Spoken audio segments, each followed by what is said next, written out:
اگر بحیثیت انسان میں آپ سے پوچھوں کہ اس دنیا کی کامیابی کس چیز میں ہے تو آپ میں سے اکثر کے ذہن میں آیا ہوگا کہ اس دنیا کی کامیابی تو مال و دولت، حکمرانی یا سب سے بڑی فوج میں ہے۔ تو میں آپ کا یہ وہم دور کر دوں کہ تاریخ انسانی میں قارون سے زیادہ دولت مند انسان آج تک پیدا نہیں ہوا، جس کے خزانے کی چابیاں 300 اونٹوں پر لادی جاتی تھی، مگر اللہ تعالیٰ نے اس کے غرور و تکبر کی وجہ سے اسے اس کے خزانے کے ساتھ مٹی بنا دیا تھا۔ اور اگر فوج کی بات کی جائے تو حضرت موسیٰ علیہ السلام کے زمانہ میں فرعون کے ساتھ 15 لاکھ کی فوج تھی، جبکہ حضرت موسیٰ علیہ السلام کے ساتھ اس فوج کے مقابلے کچھ ہی لوگ تھے، مگر اللہ تعالیٰ نے فرعون کی اتنی بڑی فوج کو دریا میں غرق کر دیا تھا۔ اب اگر حکمرانی کی بات کی جائے تو دنیا کی تاریخ میں 4 ایسے بادشاہ گزرے ہیں جن کو اللہ تعالیٰ نے پوری دنیا کی حکومت عطا کی تھی، جن میں سے 2 مسلمان تھے اور 2 غیر مسلم۔ ان 2 غیر مسلموں میں ایک بادشاہ نمرود بھی تھا، جس کو اللہ تعالیٰ نے مشرق سے لے کر مغرب اور شمال سے لے کر جنوب تک کی حکومت عطا کی تھی۔ وہ ایک وقت میں پوری دنیا پر حکومت کیا کرتا تھا۔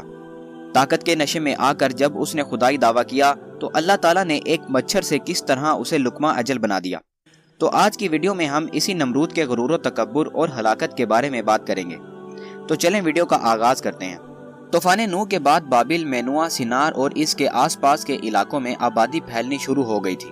ان علاقوں میں حام بن نوح کی اولادوں میں ایک شخص پیدا ہوا جس کو تاریخ میں نمرود بادشاہ کے نام سے جانا جاتا ہے۔ نمرود ایک طاقتور، متکبر، ظالم و جابر حکمران تھا۔ کہا جاتا ہے کہ تاریخ میں سر پر تاج سب سے پہلے نمرود نہیں رکھا تھا۔ یہ ظالم و جابر بادشاہ بزور طاقت رعایا سے اپنی پرستش کرواتا تھا۔ نمرود کا زمانہ 3000 قبل مسیح کے آس پاس کا ہے۔ نمرود دنیا کی سب سے قدیم ترین تہذیب یعنی اسیریا یا سومیری تہذیب کا سب سے پہلا بادشاہ قرار دیا جاتا ہے۔ بعض روایات میں ہے کہ نمرود نے کافی لمبی عمر پائی تھی۔ وہ تقریباً 400 سالوں تک حکومت کرتا رہا۔ تاریخ میں نمرود کے متعلق کچھ خاص معلومات تو نہیں ملتی، لیکن ہر زمانے میں محققین نے نمرود کو مختلف بادشاہوں کے ساتھ جوڑا ہے۔ کچھ ریسرچر نمرود کو مشہور اشوک بادشاہ گلگمش قرار دیتے ہیں، کچھ سومیری دیوتا ماردو قرار دیتے ہیں، تو کچھ نمرود کو امن ہوتب کا دوسرا نام بتاتے ہیں۔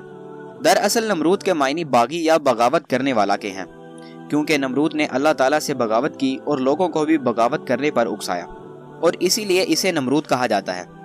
اسلامی روایات کے مطابق نمرود بابل کا بادشاہ تھا جس نے خدائی دعویٰ کیا تھا۔ اسی زمانے میں اللہ تعالیٰ نے حضرت ابراہیم علیہ السلام کو مبعوث فرمایا۔ آپ علیہ السلام کا مسکن شہر بابل کے قریب ار کا علاقہ تھا۔ جب اللہ تعالیٰ نے آپ علیہ السلام کو نبوت سے سرفراز کیا اور اپنا رسول منتخب کر لیا تو حضرت ابراہیم علیہ السلام نے بابل کے لوگوں کو ایک اللہ کی عبادت کی طرف بلایا اور بت پرستی کے خلاف کھلے عام تقریریں کی، حتیٰ کہ ایک دن آپ علیہ السلام نے بابل کے سب سے بڑے مندر میں رکھے ہوئے تمام بتوں کو توڑ دیا۔ تو نمرود نے حضرت ابراہیم علیہ السلام کو اپنے دربار میں طلب کیا اور حضرت ابراہیم علیہ السلام سے کہنے لگا، اے ابراہیم، بتاؤ تمہارا رب کون ہے جس کی عبادت کی تم لوگوں کو دعوت دے رہے ہو؟ تو آپ علیہ السلام نے کہا، میرا رب وہی ہے جو لوگوں کو زندہ کرتا ہے اور لوگوں کو مارتا ہے۔ اس پر نمرود نے کہا کہ یہ تو میں بھی کر سکتا ہوں۔ پھر نمرود نے 2 قیدیوں کو بلوایا جن میں سے ایک کو قتل کروا دیا اور دوسرے کو رہا کروا دیا۔ تو آپ علیہ السلام نے فرمایا، میرا رب تو وہ ہے جو سورج کو مشرق سے طلوع کرتا ہے، اگر تو خود کو خدا کہتا ہے تو سورج مغرب سے طلوع کر کے دکھا۔ اس پر نمرود کوئی جواب نہ دے سکا اور خاموش ہو گیا۔ تو نمرود نے غصے میں آ کر بطور سزا حضرت ابراہیم علیہ السلام کو آگ میں ڈالنے کا حکم دیا۔ لہٰذا بابل کے لوگوں نے ایک مقام پر بہت بڑی آگ بھڑکائی۔ اس آگ کو کئی روز تک بھڑکایا گیا، یہاں تک کہ آگ کی تپش سے ارد گرد کی چیزیں خاک ہو کر رہ گئیں اور آس پاس کے درخت جھلس کر کوئلہ بن گئے۔ پھر نمرود کے حکم سے حضرت ابراہیم علیہ السلام کو آسمان سے باتیں کرتے ہوئے شعلوں میں پھینک دیا گیا، لیکن خالق کائنات کے حکم سے آگ ٹھنڈی ہو کر گلزار بن گئی اور حضرت ابراہیم علیہ السلام صحیح سلامت باہر آ گئے۔ نمرود یہ منظر دیکھ کر پکار اٹھا کہ اے ابراہیم علیہ السلام، واقعی تیرا خدا عظیم ہے اور اس قدر قدرت رکھتا ہے کہ اس نے تیرے اور آگ کے درمیان رکاوٹ پیدا کر دی۔